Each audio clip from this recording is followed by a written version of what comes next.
লাবণ্য মাথা নাড়ায়। মশা মারতে কামান দাগানোর দরকার নেই। একটা ছোট কাজের জন্য এত মানুষের থাকার মানেই হয় না। আর আমি তো শুনলাম পিয়াল ভাইয়া মনে হয় আজকে গিটার বাজাবে। কেয়া, তুমি কি ওটা মিস করতে চাও যদি আমাদের যেতে যেতে দেরি হয়ে যায়? না শুনতে পাও গান? এক মুহূর্ত দম নেয় লাবণ্য, তবে ওদের কাউকে কথা বলার সুযোগ দেয় না। কেয়ার চেহারা দেখে যা বোঝার বুঝে ফেলে। এর জন্যই বলছি প্রীতি আর কেয়া তোমরা চলে যাও, আমি আর শৈলী আসছি। আর শৈলী, তুমিও যেতে চাইলে যাও, আমি একাই না হয়। না থাক, আমি আছি তোমার সাথে। প্রীতি লাবণ্য ঠিকই বলছে, তোরা দুজন চলে যা, আমার আর লাবণ্যর আসতে বেশিক্ষণ লাগবে না। প্রীতি এক পল ভেবে মাথা উপর নিচ নাড়ে, আর কথা বাড়ায় না। কেয়াকে নিয়ে সামনে হাঁটা দেয়। যেতে যেতে কেয়াকে বলে, ভাইয়াদের পার্টি হবে, এটা তুই জানতি না? কেয়া আগের থেকে এই বিষয়টা চিন্তা করছিল। আমিও তাই ভাবি। ফাজিলটা আমাকে ফোন দেয় নাই কেন? চল এখনই ওর খবর নিচ্ছি আমি।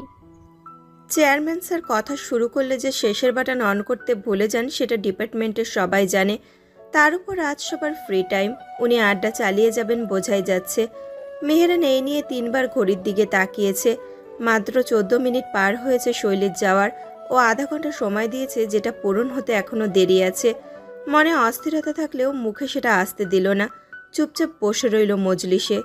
কেয়া আর প্রীতি চলে যেতেই লাবণ্য শৈলীকে নিয়ে বাড়িটার দিকে আগালো। শৈলী কপাল কুঁচকে দেখলো একবার বাড়িটা। কয়েকটা রুম ছাড়া আর রুমের লাইট অফ কেন? লাবণ্য তাকায় না। ওই সপ্তাহের পার্টিতে গিয়েছে তো, তাই বোধহয় নিজেদের রুমে লাইট বন্ধ রেখে গিয়েছে। আসো। লাবণ্য শৈলীকে নিয়ে নিচতলাতেই একটা রুমে ঢুকলো। লাইট জ্বালিয়ে শৈলীকে একটা চেয়ারে বসতে বলল। তারপর দরজা ভেড়ালো। তুমি বসো, আমি খুঁজি ব্যাগটা কোথায় রেখেছে। শৈলী বসতে বসতে লাবণ্যর খোঁজা শুরু হলো। খাট, সুটকেস, কিছু জামা কাপড়ের মাঝেও খুঁজলো। ব্যাগটা কোথায় রাখছে এই গাধাটা? আমাকে তো বললো খাটের উপরেই রাখছে। দাঁড়াও, একটা ফোন দিয়ে জিজ্ঞেস করি। এই বলে লাবণ্য নিজের ফোন বের করে কল করলো। ওহো, দেখছো ঝামেলা। আসলে সব দিকে দিয়েই আসে। আমার ফোনটাও ব্যালেন্স শেষ, এখন কি করি? শৈলী নিজের ফোনটা এগিয়ে দিল। আমারটা দিয়ে কল দাও। লাবণ্য কৃতজ্ঞতার হাসি দিয়ে ফোনটা হাতে নিল। থ্যাঙ্কস শৈলী। কল করতে গিয়ে ভ্রু কুচকায় লাবণ্য। তোমার ফোন সিগন্যাল পাওয়া যাচ্ছে না শৈলী, কল যাচ্ছে না। মনে হয় রুমের ভেতর বলে হচ্ছে এরকম। দাঁড়াও, আমি বাইরে থেকে কথা বলে আসছি, তুমি বসো। শৈলীকে কোনোরূপ ভাব প্রকাশ করতে না দিয়ে লাবণ্য বের হয়ে গেল রুম থেকে। শৈলী আবার বসে পড়ল। সাথে সাথেই ঘটে গেল দুটো কাণ্ড। আচমকা রুমের সব আলো নিভে ছেয়ে গেল ঘন অন্ধকার। তারপরে বাইরে থেকে দরজা লাগানোর শব্দ আসলো। আতঙ্কে শৈলী প্রথমে নড়তেই ভুলে গেল। পুরো শরীর যেন গাছের গুঁড়ির মতো জমিনের সাথে আটকে গিয়েছে। কি ঘটছে মস্তিষ্কে ধারণ হতে কয়েক সেকেন্ড সময় লাগলো। তারপর যার পরনায় উঠে অন্ধকারে দৌড় লাগালো দরজা খেয়াল করে। পেয়েও গেল দরজা। জোরে জোরে ধাক্কাতে লাগলো। কি হলো লাবণ্য? লাবণ্য কই তুমি? দরজা কে লাগালো? অন্ধকার কেন লাবণ্য? শৈলীর গলা ফাটানো চিৎকার বাইরে স্পষ্ট শোনা যাচ্ছিল। শোনার মানুষও ছিল। রিকু ওর বন্ধুরা আর লাবণ্য কাছাকাছি দাঁড়ানো। শৈলীর চিৎকার এবং এক পর্যায়ে কান্না শুনে পৈশাচিক আনন্দে মেতেছিল ওরা। পুরো বাড়ির সবাইকে পার্টিতে রিক আগেই নিয়ে গিয়েছে, তাই ওদের আর শৈলী ছাড়া আর কেউই নেই এখানে। এ কারণেই শৈলীর আকুতি ভরা চিৎকার আর দরজার ধাক্কা নিস্তব্ধতার মাঝে আরও জোরালো শোনা যাচ্ছিল। রিক এক অন্যরকম স্বার্থপর সুখে নিমজ্জিত তখন। এই কান্না, এই নৃশংসতা ও কতদিন শৈলীর মাঝে দেখতে চেয়েছে, কিন্তু শালীর মনোবল এমনই শক্ত যে ওকে রিক ভাঙতে সফল হতে পারেনি। তবে আজকে পারল সে। আজকে সে সফল। কিন্তু খেলা তো এখনো শুরুই হয়নি। এমন খেলা যেটা শুধু ও খেলবে একা, অন্য কেউ এটার ভাগ পাবে না। আর সেই খেলা শুরু করতে হলে আগেই সব কয়টাকে সিন থেকে আউট করতে হবে আগে। পরে রিক এসে নিজের কাজ সারবে। রিকের চেহারার অভিব্যক্তি বদলায়, ব্যতিব্যস্ত হয়ে পড়ে। আচ্ছা, অনেক হয়েছে, এখন চল সবাই পার্টিতে চাই। শৈলীর কান্না ভরা আর্তনাদ এখনো শোনা যাচ্ছে দেখে লাবণ্য কপাল কুচকায়। 10 মিনিটও তো হলো না, এখনো চিৎকার করছো? একটুতেই চলে যাব, আর একটু মজা নেই না রিক? রিকের জ্বলন্ত চোখ দেখে থমকে যায় লাবণ্য। আমি বলেছি চল মানে চল। এখানের পার্টি ওভার। তাহলে দরজাটা খুলে দিয়ে আসি। কোনো দরকার নেই, শালি থাক ওখানে, পরে দেখা যাবে এসব। চল এখন সবাই। আর কারোর কিছু বলার সাহস থাকলো না। সবাই রিকের সাথে বের হয়ে গেল ওখান থেকে। রুমের ভেতর শৈলী কান্না আর চিৎকার করতে করতে শেষ হয়ে যাচ্ছিল। অনেকক্ষণ দরজা ধাক্কিয়েও যখন কোনো লাভ হলো না, তখন দৌড়িয়ে ভেতরে ঢুকলো। অন্ধকারটা চোখে একটু সয়ে আসাতে আশেপাশে অনেক খুঁজলো কিছু দিয়ে দরজা খোলা যায় কিনা, কিন্তু কিছুই পেল না। মোবাইলটাও নেই যে কাউকে ফোন দিয়ে সাহায্য চাইবে, ফ্ল্যাশলাইটটাও কাজে লাগাতো, কিন্তু এমনি অন্ধকারে শৈলীর কখনো ভয় করে না। তবে এই পরিবেশে ভীষণভাবে আতঙ্কিত হয়ে পড়ছে।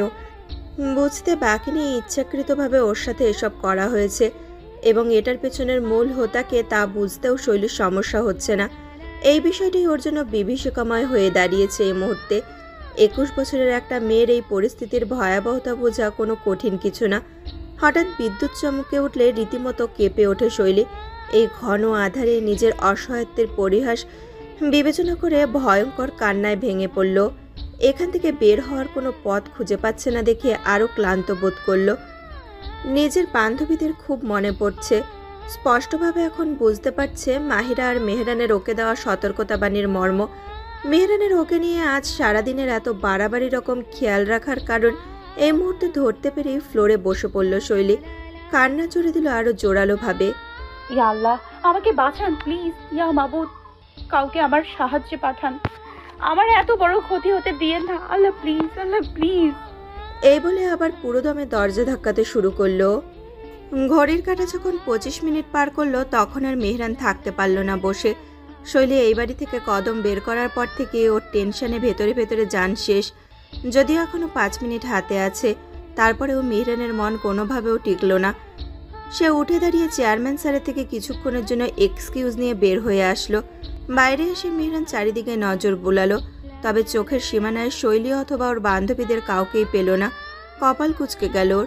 ওরা তো এইখানেই হাঁটাহাঁটির কথা বলেছিল, তাহলে গেল কই? হঠাৎ বিদ্যুৎ চমকে উঠল জোরে। মেয়েদের মাঝে শুরু হলো দৌড়াদৌড়ি। এসবের মাঝে মেহরান এগেল সামনে।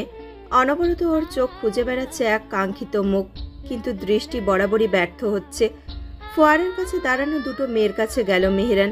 ওকে দেখেই মেয়েগুলো সোজা হয়ে দাঁড়ালো। সরাসরি ওদের প্রশ্ন করল মেহরান। আপনারা কেউ শৈলীকে দেখেছেন? জি স্যার, দেখেছি।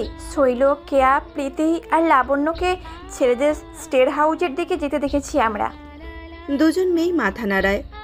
ভীষণ অবাক চোখে চাইল মেহরান, এতটাই অবাক যে চেহারা সেই অভিব্যক্তি স্পষ্ট ফুটে উঠল। শৈলী ওদিকে কেন যাবে? আপনার শিওর? জি স্যার, আসলে ওখানে একটা পার্টি হচ্ছে, অনেকেই গিয়েছে মনে হয়। মেয়েটা হতভম্ব হয়ে দেখলো ওর কথা শেষ হওয়ার তোয়াক্কা পর্যন্ত না করে মেহরান হেঁটে চলে গেল। মেহরান জোর পায়ে হেঁটে 2 মিনিটের মাথায় পৌঁছালো ছেলেদের বাড়িটার সামনে। দূর থেকে অন্ধকার দেখে ওটা পাশ করে চলে যেতে নিতে কানে স্পষ্ট ভেসে আসলো দরজা পেটানোর আওয়াজ, সাথে জোরে চিৎকার। তড়াক করে তাকালো মেহরান। শৈলীর কণ্ঠ চিনতে কোনোভাবেই ভুল হলো না। নিমেষে হাওয়ার বেগে দৌড়ে কাছে আসলো। কে কে আছো? প্লিজ দরজা খোলো, হেল্প মি। শৈলীর আর্তনাদের এক একটা বর্ণ মেহরানের পালপিটেশন বাড়িয়ে দিল বহুগুণ। এক মুহূর্ত সময় নষ্ট না করে সেই দরজার সামনে যেয়ে দাঁড়ায়ও। তুমুলভাবে কাঁপছে দরজাটা। আগের বাড়ি তাই সেকেলের লক লাগানো, যেটাতে তালা ঝোলানো যায়। এখানে অবশ্য তালা দেওয়া নেই, শুধু শক্ত করে পিতলের লকটা রিংয়ে গেঁথে দেওয়া। মেহরান দ্রুত গতিতে লকটা টেনে খুলে ফেলল। শৈলীও ভেতর থেকে কারো পায়ের আওয়াজ পেয়ে প্রথমে খুশিতে উত্তেজিত হয়েছিল, কিন্তু পরে রিকের চিন্তা মাথায় আসতেই ভয়ে সিটিয়ে পড়েছিল একদম। দরজা খুলল অবশেষে। আধারে তিমিরে ডোবা মানবীর চোখ হঠাৎ বাইরে থেকে আসা আলোর রশ্মিতে ধাঁধিয়ে ওঠে। পিটপিট করে চোখ খোলার চেষ্টা করে। একজন মানবকে দোরগোড়ায় খুঁজে পায়। মনে মনে দোয়া পড়ে এটা যেন রিক না হয়। বাইরে থেকে মানুষটা ভেতরে প্রবেশ করে। এবার তার সুদর্শন মুখশ্রী স্পষ্ট হয় শৈলীর নিকট। মেহরান স্যার? আর কিছু চিন্তায় আসে না মেয়েটার। খুশিতে, শান্তিতে না কোনো অনুভূতিতে ও এক দৌড়ে প্রবল বেগে এসে ঢলে পড়ে মেহরানের বুকে। মেহরান আচমকা এই ঘটনায় শৈলীকে সহ এক পা পিছিয়ে পড়ে, কিন্তু যখন শৈলী দুহাত ওর বুকের শার্ট খামচে ধরে হাউমাউ করে কেঁদে ওঠে, তখন সদ্বিদ ফিরে ওর। দুহাত দিয়ে আগলে নেয় মেয়েটাকে পরক্ষণেই। শৈলী, শুনুন আমার কথা। কিচ্ছু হয়নি, আমি আছি তো। স্যার আমি আমাকে এখানে স্যার আপনি এসেছেন? শৈলীর ফুপিয়ে ফুপিয়ে বলা এক একটা কথা বিচ্ছিল মেহরানের হৃদয়। মেয়েটার এই অবস্থা কল্পনাও করতে পারছিল না। রুমের ভিতর চোখ পড়ল মেহরানের। এই অন্ধকার বদ্ধ জায়গায় না জানি কিভাবে এতক্ষণ কাটিয়েছে শৈলী। আগে এখান থেকে বের হতে হবে। শৈলী, চলুন আগে বের। শৈলী। নিজের পুরো ভর মেহরানের উপরে ছেড়ে দিয়ে শৈলী জ্ঞান হারালো। শৈলী জ্ঞান হারাতেই মেহরান বিলম্ব না করে ওকে পাজা কুলে তুলে নেয়। আতঙ্কে মেয়েটা জ্ঞান হারিয়েছে এটা বুঝতে বাকি রইল না ওর। শৈলীকে নিয়ে বের হয় ঘর থেকে। ওপাশে জোরে মিউজিক শোনা যাচ্ছে, বোঝাই যাচ্ছে পার্টি ওখানেই চলছে, তাই এইদিকে কেউ নেই। রুমের সামনে ছাউনি থেকে বের হয়ে এক সিঁড়ি নামতে গিয়েও আবার পা ভেতরে ঢুকালো মেহরান। টিপটিপ বৃষ্টি শুরু হয়ে গিয়েছে। এরকম বৃষ্টিতে বের হলে ঠান্ডা লেগে যেতে পারে। ও পেছনে ঘুরে, না, এখানে মোটেও থাকা যাবে না। পুরো তল্লাটে একটা মানুষও নেই এখানে। ওদের দুইজনকে, যারা সম্পর্কে একজন শিক্ষক ও ছাত্রী, একা দেখলে তুলকালাম ঘুরতে সময় লাগবে না এক মুহূর্ত। পুরো ক্যাম্পাস জুড়ে দাবানলের ন্যায় বদনাম ছড়াবে, সেটা মেহরান কারোর জন্যই চায় না। আর যেখানে বিষয়টা শৈলীকে ঘিরে, তাহলে তো কোনোভাবেই না। তাহলে যাবে কোথায়? মূল ভবনেও যাওয়া যাবে না। লনে মেয়েরা আছে, ভেতরে সব ফ্যাকাল্টিদের আড্ডা চলছে। এদের মাঝে শৈলীর অবচেতন দেহ এভাবে নিলেও 101টা প্রশ্নের সম্মুখীন হতে হবে। যেখানে মেহরান নিজেই কিছু বুঝে উঠতে পারছে না, সেখানে অন্যদের জবাব দিবে কি? আচমকা মেহরান এক আজব সিদ্ধান্ত নিল। ও পুরো শাহজাহান সাহেবের খামার বাড়ির উল্টো দিকে যাওয়ার জন্য পা বাড়ালো। উদ্দেশ্য এই এরিয়া থেকে বের হয়ে যাওয়া। বৃষ্টির জোর একটু একটু করে বাড়ছে। কিছুক্ষণের মাঝেই হয়তো ঝুম ধরে নামবে। তখন বাইরে সবাই থাকবে না, অনেকেই রেস্ট হাউসের দিকে ফিরবে। এটা বুঝে মেহরান তাড়াতাড়ি পা বাড়ালো। শৈলীকে বুকে টেনে নিল আরও নিকটে। মেয়েটার আগে জ্ঞান ফেরানোটা দরকার, তারপর ভেবেচিন্তে নেক্সট স্টেপ নেওয়া যাবে। সকালে ছেলেদের থাকার জায়গা ঠিক আছে কিনা সেটা দেখতে এসে খেয়াল করেছিল এদিক দিয়েও একটা গেট আছে বের হওয়ার। মেহরান সেই দিকেই দ্রুত আগালো। রব মনে হয় মেহরান শৈলীর সাথেই ছিল আজ, তাই তো গেটের কাছে এসে কোনো কার্ডকে দেখা গেল না। হয়তো বৃষ্টির জন্য ভেতরে আছে। এই সুযোগে গেট ঠেলে শৈলীকে কোলে করেই বেরিয়ে গেল মেহরান। রিক বন্ধুদের সবার সাথে পার্টিতে এসে কিছুক্ষণ ওদের সাথে থাকলো। বাসাটা যেহেতু ওর এবং এই পার্টিরও হোস্টও নিজেই, তাই সিনিয়র জুনিয়র সবাই ওকেই চাচ্ছে। এরকমভাবে একা হুট করে গায়েব হলে ওকে খোঁজা শুরু হবে অচিরেই, তাই একটু এদিকে সেটেল করে যেতে চাচ্ছে ও।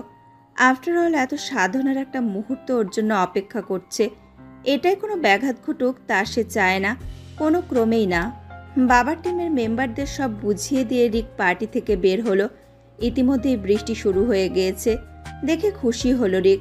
এমন শীতল পরিবেশে শৈলীর সাথে সময়টা কাটাতে ভালো লাগবে ওর। এসব চিন্তা করতে করতেই রিক ছেলেদের রেস্ট হাউসের সামনে এসে দাঁড়ায়। তবে আসতেই চোখের সামনে যা দেখে তা ওর মুখের ভাবমূর্তি নিমেষেই বদলে দেয়। এক দৌড়ে শৈলীকে বন্দি করে রাখা রুমটার সামনে এসে দাঁড়ায়ও। দরজা হাঁ করে খোলা দেখি পায়ের রক্ত মাথায় ওঠে। ভেতরে প্রবেশ করে রিক। শৈলীর অনুপস্থিতি বুঝেও অহেতুক রুমের সব দিকে খোঁজে, এমনভাবে যেন বিছানায় পড়ে যাওয়া পিন খুঁজছে। যতক্ষণে নিজের এতদিনের স্তরে স্তরে গড়ে তোলার সূক্ষ্ম প্ল্যানের এরকম ভয়াবহ পরিণতি বোঝে রিক, ততক্ষণে গগনবিদারী আক্রোশের চিৎকার বেরিয়ে আসে ওর কণ্ঠ থেকে। শালা বদমাস, কোন মাথাচ্চোদ আমার প্রাণ নষ্ট করলো? কোন মায়ের পোলার সাহস হইল আমার রাকিব শাহজাহানের প্ল্যানে হাত দেওয়ার? শৈলী, তোকে আমি দেখে নেব। আজ বাঁচছিস বলে কি দিন শেষ? I will see the end of this. পাশে থাকা কাঠের চেয়ারে সজোরে লাথি মেরে গটগট করে রুম থেকে বের হয় এক ব্যর্থ অহংকারী মানব। মেহরান শৈলীকে নিয়ে গাছতলার নিচ দিয়ে হেঁটে যাচ্ছে। বৃষ্টির চাপ ক্রমাগত বাড়ায় এই পন্থাতেই যেতে হচ্ছে ওকে। শাহজাহান বাড়ি থেকে অনেকটা দূরে চলে এসেছে। আসলে দূরেই সরতে চায়ও। শৈলীর এখনও জ্ঞান ফেরেনি মানে মেয়েটা ভীষণভাবে শকড হয়েছে। আর জ্ঞান ফিরলেও কী অবস্থায় থাকবে তা বোঝা মুশকিল। কিভাবে রিয়াক্ট করবে কে জানে। নেগেটিভভাবে রিয়াক্ট করাই স্বাভাবিক এই পরিস্থিতিতে। তবে ওর কোনো প্রতিক্রিয়ায় আশপাশ মানুষ যদি ভুলটা বোঝে, সেই বদনাম ছড়ানোর ভয় বাড়ির ভেতর থাকলে সেই বদনামই আবার ছড়াবে। যদিও মেহরান ওপর থেকে যতটুকু দেখেছে তাতে স্পষ্ট যে মেয়েটার বড় কোনো ক্ষতি হয়নি, তবে সমাজ বুঝবে কতটুকু। অনেক পথ হেঁটে ফেলেছে মেহরান। পেছনে ফিরে শাহজাহান বাড়ি আর দৃষ্টিসীমানায় নেই। এই মুহূর্তে মেহরান দাঁড়িয়ে পড়ল। হাঁপিয়ে উঠেছে সে। শৈলীর অবচেতন শরীরের পুরোটুকুর ভর ওর ওপর। তার সাথে বৃষ্টি ও বাতাস, সাথে সাথে গাছপালার উত্তাল চলন, সবকিছুর সাথে লড়ে সামনে আগাতে হয়েছে ওকে।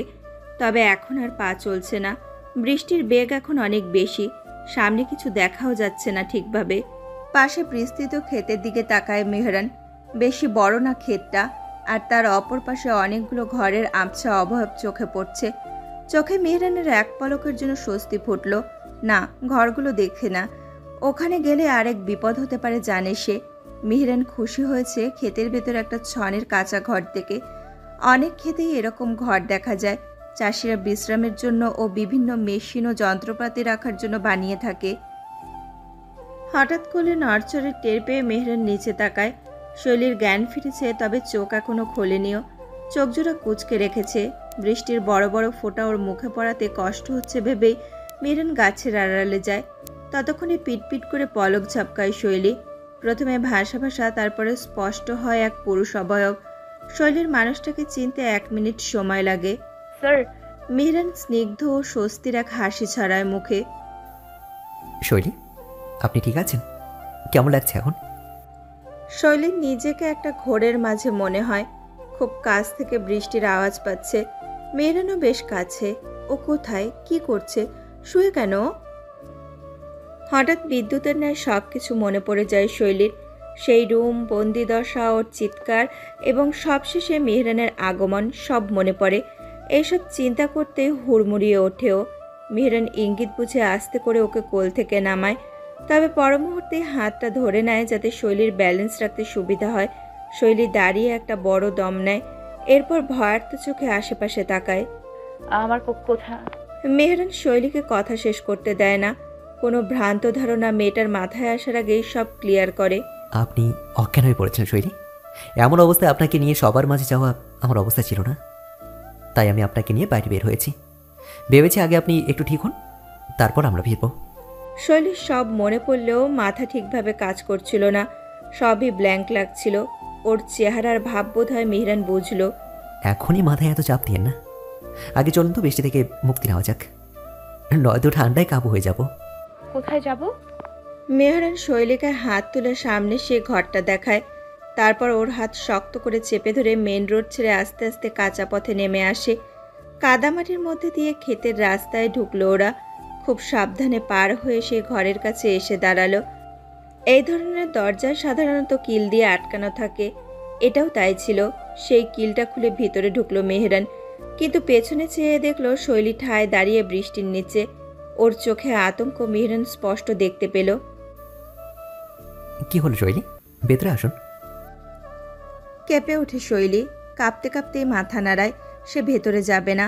মেহরান প্রথম কপাল কুঁচকে তাকায়। সাথে সাথেই বুঝে যায় শৈলীর আতঙ্কের কারণ। নিজের ফোনের ফ্ল্যাশলাইট জ্বালিয়ে ঘরের সুইচ খুঁজতে লেগে গেল। একটা জায়গা পেয়েও গেল।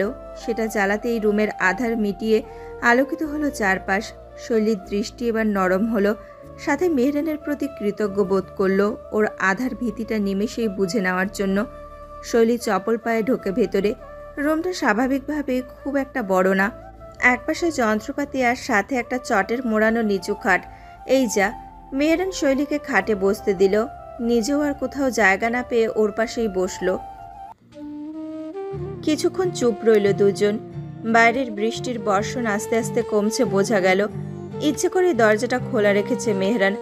অন্ধকারের মতন যদি বদ্ধ দরজা নিয়েও শৈলী আতঙ্কিত হয় এই কারণে।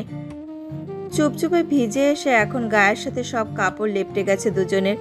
মেহরান সমান তালে এক হাত দিয়ে বুকের ওপরে শার্টের পোষণটা ধরে নাড়াচ্ছে পানি শুকানোর জন্য। অপর হাত চলে গিয়েছে ওর চুলে। সামনে পিছে ঝাড়ছে চুলের পানি বের করতে। তবে 1-2 বার করতেই ওর চুলের পানি যেন লাফিয়ে পড়ল শৈলীর গালে। এমনিতেই ভেজা কাপড়ে কাবু হওয়া মেয়েটা গালে ঠান্ডা ছিটার স্পর্শ পেয়ে খাট নাড়িয়ে কেঁপে উঠল। সাথে সাথে পাশ ফিরে মেহরান। ও সরি শৈলী, আমি খেয়াল করিনি। অজান্তেই মেহরানের হাত উঠে যায় শৈলীর গালে। পানির ফোঁটা মুছতে শৈলীও চকিতে তাকায়। কিছুক্ষণের জন্য আটকে যায় একে অপরের মাঝে দুজোড়া দৃষ্টি। মেহরানের আঙুল নিজ গতিতেই শৈলীর গাল ছোঁয়। শৈলীও যেন সরতে ভুলে যায়। হঠাৎ ধরণী কাঁপিয়ে বিদ্যুৎ চমকায়। খোলা আকাশের ক্ষেতের মাঝে বজ্রের আঘাত শুনতে লাগে বিকট ভয়াবহ। শৈলী চিৎকার দিয়ে ওঠে তখনই। মেহরানকে আচমকা আবার চাপটে ধরে, তবে মেহরান এবার নিজে চমকায় না। তার সামনে বসা আদুরে আননের নারীকে আগলে রাখতে সে এখন প্রস্তুত। তাই 2 হাত দিয়ে শৈলীর পিঠ জড়িয়ে ধরে, তারপর 1 হাত ওর মাথায় ওঠায়, চুলের মাঝে আলতো আদুরে পরশ বুলায়। কোনো ভয় নেই, আমি আছি তো, আপনার কিচ্ছু হবে না। তবে শৈলীর কাঁপুনি থামে না। বারবার সে অন্ধকার রুমে বজ্রাঘাতের আওয়াজটা কানে বাজছে ওর। আরও ভয়ে সিটিয়ে যাচ্ছে মেহরানের ভিতরে, ফোপাচ্ছে পুরো দমে। মেহরান বুঝলো মেয়েটা এখন নিজের মাঝে নেই, কোনো কিছুই জিজ্ঞেস করা এখন উচিত হবে না। তার চেয়ে বরং এখন ওকে স্বাভাবিক করাটাই জরুরি। মেহরান শৈলীকে নিজের বুক থেকে সরায় না, ওকে ওর নিজের মতন নর্মাল হওয়ার সুযোগ দেয়। একসময় শৈলীর নিঃশ্বাসের স্বাভাবিক গতি শুনতে পায় মেহরান। বোঝে ও মনে হয় একটু ঠিক হয়েছে। নিজের হাত ঘড়ির দিকে তখন তাকায়, দেখে 8:05। এখন ফিরতে হবে ওদের। শৈলী, ঠোঁট টিপে শৈলী আস্তে মুখ ওঠায়। ওর ভেজা ল্যাপটানো কেশের মাঝে চাঁদের ন্যায় উকি দেওয়া নয়নজোড়ার দিকে তাকিয়ে মেহরানের বুক ধুপ করে ওঠে। এত নেশালৌকি কারো চোখের মনি হয়? এতটাই আকর্ষণীয়? মেহরান ঢোক গিলে রীতিমতো নিজের সাথে যুদ্ধে নামে, নিজের ভারসাম্য রক্ষা করতে প্রাণপণ চেষ্টা চালায়। শৈলী, এখন আমাদের হায় হায় হায় হায় হায়, কই যাই আমি? ও রহিমের বাপ, আইও আইও, আইয়া দেহ দেহ আবার আমাকে সনের ঘরে নষ্টামো করতে আইছে ফাজিলগুলো। আইও আইও। চকিতে ধরপড়ি ওঠে মেহরান আর শৈলী। নিজেদের অবস্থান বুঝে আরও ঘাবড়ে যায় দুজন। সাথে সাথে উঠে একে অপরের থেকে দূরত্ব নিয়ে দাঁড়ায়। দরজার সামনে দাঁড়ানো 40 মহিলার চিৎকারে ততক্ষণে আশপাশ দিয়ে দৌড়ানোর আজ স্পষ্ট শোনা যাচ্ছে। পর মুহূর্তে ঘরের দোরগোড়ায় মানুষে ভরে একাকার হয়ে গেল। প্রথম মহিলাটা তারস্বরে চিৎকার করেই যাচ্ছে, তোকে বাড়ির বাপ মানাই হারা তোকে কিছু শিহাই নেয়নি। এসব নষ্টামি শিহস কোন হান দিয়া? হ্যাঁ, আর এইসব নষ্টামি করার জন্য এইখানেই আগুন লাগে কে? আমাগো জায়গায় নষ্ট করবার ইচ্ছা জাগে কেন? ক ক। শৈলী হতবম্বর ন্যায় তাকায় মহিলার দিকে। এক রাতে 2-2বার ওর সাথে ভয়ঙ্কর ঘটনা ঘটেছে। কিভাবে কি করে সব কিছু ওর মাথায় নেবে ও কিছুই বুঝছে না। কিংকর্তব্যবিমূঢ় মেহরানও এত কিছু চিন্তা করে সব সমস্যাকে পিছিয়ে রেখে ও শৈলীকে নিয়ে এই পর্যন্ত আসলো। কিন্তু সবচেয়ে বড় সমস্যাটাই বাঁধল এখানে। এখন কি করবে ও? কঠিনতম সময়ও নিজের মাথা ঠান্ডা রাখার এক বিশেষ ক্ষমতা আছে ওর। আজকে সন্ধ্যা থেকেও সেটার প্রমাণ সে দিয়েই আসছে। কিন্তু এই রকম পরিস্থিতিকে কিভাবে সামলাবে? বৃষ্টি অনেকটা শেষ, মাঝে মধ্যে টুপটাপ পানি পড়ছে শুধু। এরকম সময় গ্রামের অর্ধেকেরও বেশি জনতা এসে জড়ো হয়েছে এইখানে। রাতের বেলা 2জন প্রাপ্তবয়স্ক নারী পুরুষকে এই জায়গায় একসাথে দেখে সবচাইতে নিকৃষ্ট চিন্তা যা করা যায় তাই করছে তারা। আর প্রথম মহিলা তার নিজের চোখে দেখার দৃশ্য আরও মাখিয়ে চাখিয়ে বর্ণনা তো দিচ্ছেই। দেখছো রহিমের বাপ, আমার কথা তো কানেই নেয় না। কইছিলাম এই সনের ঘরে তালা লাগাইতে, কইছিলাম কত মাসেই এক কাণ্ড ঘটে গেল।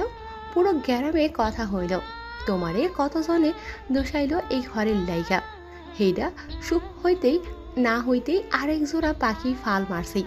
আমি হঠাৎ আলো জ্বালানি দেখাই বুঝবার পারছি আবার আইসে হেগুলা। বলি এই ঘর সারা আর কোনটা চোখে পড়ে না? হ্যাঁ গো, সি সি সি, কি দেখলাম আমি! ও আল্লাহ, 2টা একে অপরকে জড়ায় ধইরা কি সব কর্তা ছিল। সি সি সি, আমার কইতেও শরম লাগে। মহিলার কথায় আর বাকিদের প্রতিক্রিয়া শুনে মেহরানের কান থেকে যেন লাভা ঝরতে লাগলো। চোখ তুলে থরথর করে কাঁপতে থাকা শৈলীর দিকে চেয়ে নিজেকে শক্ত করলো। থামুন আপনি খালা, কী সব বলে যাচ্ছেন তখন থেকে? আমরা এমন কিচ্ছু করিনি। ওই সুস, একদম চুপ থাকবি।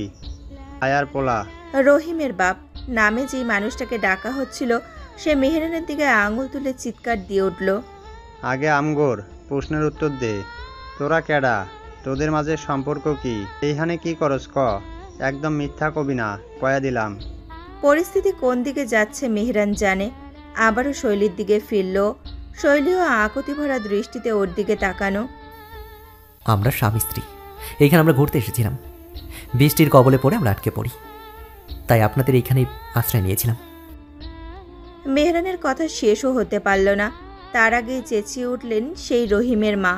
হ অহন ধরা খাইছস, তাই অতর স্ত্রী হইয়া গেল তাই না? তুই কইলি আর আমরা মাইনা নামো, অতই সোজা? হ্যাঁ ওই বেডি, তোর মোহে কি কুলু পারছস? তুই কিছু কস না কে? আসলেই ও তোর স্বামী বল? মেহরানের এবার মন ঘাবড়ালো। শৈলীর চেহারা স্পষ্ট বলছে ওর মুখের থেকে বের হওয়া কথাটাই তখনও ঠিকভাবে মেয়েটা হজম করতে পারে নাই। নিজেদের স্বামী স্ত্রী পরিচয় দিয়েছে, সেটাই মস্তিষ্কে গাঁথতে সময় নিচ্ছে। এখন এই মহিলার আক্রমণ সামলাবে কিভাবে ও? কি হইল অহন কথা বাইর না কে? এত নষ্টামি করবার পারো তখন খই ফড়ি মোহে, এখন বন্ধ কে? মেহরান চরম রেগে যায়। আপনি কেমন কথা বলছেন? ওর উনি ঠিক বলেছেন, আমরা স্বামী স্ত্রী। মেহরান নিজেই নিজের কথা গিলে ফেলে, পাশে শৈলীর দিকে অবিশ্বাস্য চাহনি নিক্ষেপ করে। মেয়েটা এত বাজে মানসিক যন্ত্রণাতেও ওর তালে সাথ দিচ্ছে, সেটাই মেহরানের কাছে অদ্ভুত সুন্দর লাগে। কিন্তু শৈলীর এই স্বীকারোক্তি মেহরানকে মুগ্ধ করলেও রহিমের মায়ের মনে এক ফোঁটাও নরম করতে পারল না। কইলেই হইল, অয় কইল আর আমি বিশ্বাস করবো? জীবনেও না। এই দুইটা স্বামী স্ত্রী আমি বিশ্বাস করি না। হাই খোদা, এইসব কণ্ড কারখানা হইতে থাকলে আমাগো গ্রামের মান ইজ্জত সব শেষ হয়ে যাইব গো। মহিলা একথা বলেই কান্নায় ভেঙে পড়লেন। ওনার এই শেষের কথায় সেখানে উপস্থিত সব নারী হৈ হৈ করে ওনাকে সম্মতি জানায়। এতে পরিস্থিতি হয়ে যায় আরও ঘন। মেহরানের মাথা ধরে যায়। ঘড়িতে সময় 9টা ছুঁই ছুঁই। ওইদিকে শাহজাহান বাড়ি নিয়েও টেনশন হচ্ছে, এখানে আবার এই প্যাচাল। সব মিলিয়ে ওর কাছে এখন সব ঘোলাটে মনে হচ্ছে। তখনই সেই জটলার মাঝ দিয়ে এক বয়স্ক লোকের আবির্ভাব হয়। ওনার পোশাক আশাক দেখে বোঝা যায় উনি হুজুর গোছের কেউ। ধবধবে সাদা পাঞ্জাবি আর লুঙ্গি পরে সামনে এসে মেহরান, শৈলী আর গ্রামের জনতাদের মাঝে দাঁড়ান। হন হন, এভাবে চিল্লাচিল্লি করে কোনো লাভ হবার নাই। আমি একটা ভালো প্রস্তাব দিই, হুনো সবাই। হুজুর মেহরানের দিকে ঘুরে আবার সামনে চাইলেন। যেহেতু ওরা কইতেছে ওরা স্বামী স্ত্রী, আগে বিয়ে হয়েছে, তাহলে আরেকবার বিয়ে করতে তো সমস্যা হইব না, তাই না? আমরা ওদের এক্ষুনি এখানে বিয়ে ফরাইয়া দিই, তাইলে তো সব পানির মতো পরিষ্কার হয়ে যাব। কি কও রহিমের মা, ঠিক আছে তো? হুজুরের এক একটা শব্দ কানে গিয়েছে শৈলীর। চোখ কোটর থেকে বের হয়ে শুধু নিচে পড়া বাকি ওর। কি বলে এই লোক? ওর আর মেহরানের বিয়ে দেবে ওরা, তাও আবার এখন? এসবের মানে কি? শৈলী যা মনে মনে চিন্তা করছিল সেটাই রাগের চোটে চিৎকার রূপে বেরিয়ে আসে মেহরানের মুখ থেকে। কি বলছেন এসব চাচা? আমাদের বিয়ে দেবেন মানে? এটা কোন ধরনের কথা? আমরা তো বললামই আমরা স্বামী স্ত্রী। আর কি চাই আপনাদের? কি সমস্যা আপনাদের? মেহরানের রাগ উঠতে না উঠতে আবার চড়াও হলো সেই মহিলা। দেখছুন নি চাচা, দেখছুন? আমি কইছি না এই দুইটা জামাই বউ না? জামাই বউ হইলে এইভাবে চিক্কুর ফারতো না। এই মাইয়া নিশ্চিত নষ্টা মাইয়া। এই পোলায় ওরে খ্যাতে লইয়া আইছিল নষ্টামি করবার। অহন সহন লাজ্জে জুইল্লা দিবার সাইতাছি, তয় ফাল পারে। শৈলীর মহিলার ইঙ্গিত বুঝতে একটুও সময় লাগলো না, সাথে সাথে দুই কানে হাত দিয়ে জোরে কেঁদে ফেলল। মেহরান কারো তোয়াক্কা না করে শৈলীকে তক্ষুনি নিজের বুকে নিয়ে নেয়, মাথায় হাত বুলিয়ে বারবার সান্ত্বনা দেয় চুপ হতে। এই দৃশ্য দেখে ওখানকার জনতা তো গেল আরও ক্ষেপে। সবাই বলাবলি করতে লাগলো, এতজনের সামনে এইভাবে জড়িয়ে ধরাতে পারলে একা রুমে তো না জানি কি করছে দুইজন। রহিমের মায়ের কথাই আরও পাকাপোক্ত হয়ে উঠল সবার কাছে। সেই মুহূর্তে গ্রামবাসী মিলে সিদ্ধান্ত নিল, হয় দুইজনে এখানে এক্ষুনি বিয়ে হবে, নয়তো ওরা পুলিশ ডাকবে। মেহরান পুরো থমকে যায়। ওরা দুইজন বনাম এতগুলো গ্রামের মানুষ, এদের সাথে পেরে ওঠা অসম্ভব। এখানে যে গণধোলাই খায়নি এই তো অনেক। ভার্সিটির কাউকেও ডাকতে পারছে না, সেখানে হবে আর এক বিপদ বলে পুলিশের ফ্যাকড়ায় পড়লে ওদের দুইজনেরই ভবিষ্যৎ বিপদে পড়বে। সেই দিকে তো যাওয়া যাবেই না। মেহরান শৈলীর কান্নারত অসহায় চোখে একবার গভীরভাবে নিবদ্ধ করে সিদ্ধান্তে পৌঁছায়। চাচা, আপনি বিয়ে পড়ান আমাদের। নিঝুম রজনী, মেঘাবৃত্তরা আজ আকাশকে ছিনিয়ে নিয়েছে নিজেদের দখলে। নিশ্চিন্তে খেলায় মেতেছে তারা সে খোলা আসমানের বুকে। চন্দ্রকে আজ আসতে দেওয়া মানা, না না, কোনোভাবেই আসতে দেওয়া যাবে না। রাত 10:45, মেঘাচ্ছন্ন তিমিরে ডোবানো নির্জন পথ দিয়ে হেঁটে যাচ্ছে এক কপত কপতি। নিঃশব্দ পরিবেশের সাথে তাল মেলাতেই যেন তারাও নিশ্চুপ। কি আর বলবে দুজন? ভাষা যে নিমজ্জিত হয়েছে গহীন কোনো কূপে, এখন সেটা তোলা অসম্ভবের ন্যায়।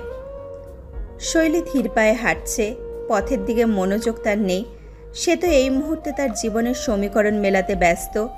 21 বছরের 7,296টা দিন ছিল একরকম, আর আজকের এক সন্ধ্যা ছিল সম্পূর্ণ আরেক রকম। এভাবে জীবনটা ট্র্যাক থেকে ছিটকে যাবে শৈলীর কল্পনার স্বপ্নেতেও আসেনি, কিন্তু সেটা বাস্তবে ঘটেছে। আর সেই বাস্তব তার সামনে হাঁটছে। মেহরান নামক বাস্তব। শৈলীর মতন ধীর পায়ে না হাঁটলেও মেহরানও যাত্রার দিকে কোনো নজর দিচ্ছে না। তার মন মস্তিষ্ক পড়ে আছে সেই ছনের ঘরটাতে, যেখানে কিছুক্ষণ আগেই ঘটে গেল তার জীবনের সবচেয়ে চমকপ্রদ ঘটনা। এক মুহূর্তেই এলোমেলো হয়ে গেল অনেক কিছু। যেমন সে আজ রাত 9টা পর্যন্ত নিজেকে ব্যাচেলার বলেই গণ্য করত, কিন্তু সেই খেতাব এখন পাল্টে গিয়েছে। সত্তায় লেগেছে নতুন লেভেল, বিবাহিত। হঠাৎ মেহরান থামে, হালকা হাতে পেছনে ঘোরে, নিজের সদ্য বরণ করা স্ত্রীর দিকে কোমল দৃষ্টি ঠেকায়। ছোটখাটো আদুরে আননের অধিকারী নিয়ে এই মুহূর্তে সম্পূর্ণ বিধ্বস্ত। ভাবলেশীর নয়নে হেঁটে আসছে।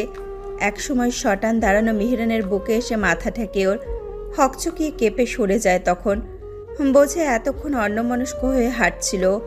মেহরান দুহাত নিজের পকেটে ঢুকিয়ে মুখ নিচু করে, শৈলীর চোখে চোখ রাখে। শৈলীর পলক নড়ে ওঠে, তবেও ওপরে তাকায় না, বরং মাথা আরও নিচু করে দেয়। মেহরান অবুঝ না, মেয়েটার মনের সব কিছুই আয়নার মতো দেখতে পাচ্ছেও, তাই ধীর স্থিরতা অবলম্বন করে কথা আগায়। শৈলী, এখন আমরা খামার বাড়িতে ব্যাক করছি। অনেকক্ষণ সেখানে আমরা দুজনে উপস্থিত ছিলাম, তাই একটু ঝামেলা হলেও হতে পারে। আপনি কি বুঝতে পারছেন আমি কি বলতে চাইছি? শৈলী এক দীর্ঘশ্বাস ফেলে। আর কি ঝামেলা হওয়ার বাকি থাকতে পারে? জীবনের সবচেয়ে বড় কাণ্ড তো ঘটেই গেল। তবুও শৈলী নিঃশব্দে মাথা ওপর নিচ নাড়ে। ও বুঝতে পারছে। মেহরান দম ছাড়ে। শৈলী এই অবস্থাতেও এখনও ওর সাথে কোঅপারেট করছে দেখে ও আসলেই মেয়েটার প্রতি মুগ্ধ। এতটা ম্যাচুয়ার্ড ও দায়িত্বশীল মেয়ে যে শৈলী, এটাও আগে বোঝেনি। মেহরান নিঃশব্দে ছোট্ট একটা হাসি দিয়ে বলে, আমাদের একসঙ্গে যাওয়াটা ঠিক হবে না। আপনি আগে যাবেন, আমি আধা ঘন্টা পরে ঢুকবো। আমি ফ্যাকাল্টিদের সবাইকে সামলে নেব, কিন্তু আপনার বান্ধবীদের আমি ম্যানেজ করে নিব স্যার। একটু থমকায় মেহরান। শৈলীর মুখে স্যার শব্দটা হঠাৎ ওকে হোঁচট খাওয়ালো। এতদিন এই সম্বোধনটা খারাপ না লাগলেও এই মুহূর্তে গায়ে লাগলো মেহরানের। হেতে ও নিজেই অবাক। বিয়ে হয়েছে আধা ঘন্টাও হয়নি, এখনই অন্য চোখে সব দেখতে শুরু করে নিয়েছে নাকি সে? মনে এত কিছু চিন্তা করলেও মুখে কিছু বলল না। শৈলীকে পাশে নিয়ে আবারও হাঁটতে লাগলো। কিছুক্ষণের মধ্যে খামার বাড়ির সীমানা চোখে পড়ল ওদের। শৈলী সেটা দেখে ভেতর থেকে আবারও কাবু হতে লাগলো ভয়ে। মেহরানকে বলে তো দিল ও ম্যানেজ করবে, কিন্তু আসলে বান্ধবীদের কি উত্তর দেবে ও? 3 ঘন্টার মতন গায়েব ছিল। কি বলবে, কই ছিল? আর ওর ফোন, সেটা তো লাবণ্যর কাছে। লাবণ্যর নামটা মাথায় আসতেই শৈলীর রাগ তরতর করে বেড়ে যায়। রাগের অভিব্যক্তি প্রকাশ পায় ওর কাঁপুনির তালে। মেহরান সেটা দেখেই দাঁড়িয়ে যায়। উত্তেজিত হাতে শৈলীর বাহু ধরে ওকে নিজের দিকে ঘোরায়। শৈলী, কি হয়েছে? আপনি ঠিক আছেন? শৈলীর চেতন ফেরে। জি স্যার। এরকম কাঁপছেন কেন? শৈলীর কপালে হাতের পেছনটা দিয়ে ছোঁয় মেহরান। না না, জ্বর তো আসেনি। তাহলে? শৈলী ঠোঁট দুটো টেপে এবার তাকায় মেহরানের দিকে, ছলছল নয়নে শুধায়, স্যার সন্ধ্যায় আমার সাথে। মেহরান ঝট করেই বুঝে ফেলে শৈলী কি বলতে যাচ্ছে। মাঝপথে থামায় ওকে। এখন এই নিয়ে কোনো কথা বলবে না। আমি আপনার থেকে সব কথা শুনবো, সব।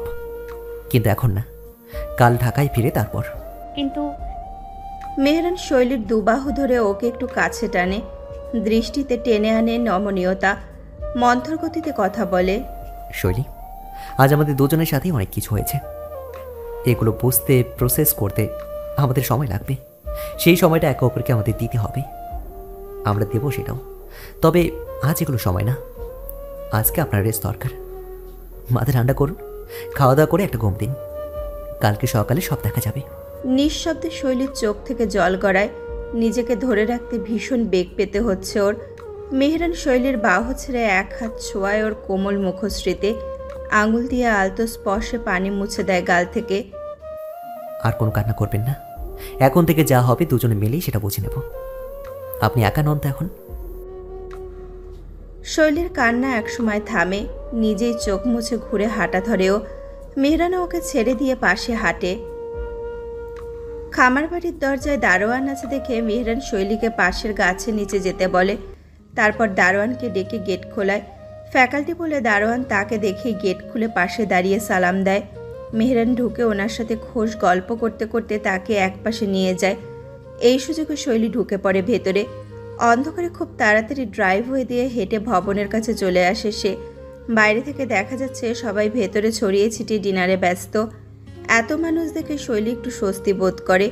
এই ভিড়ে ওকে কেউ নোটিস করবে না।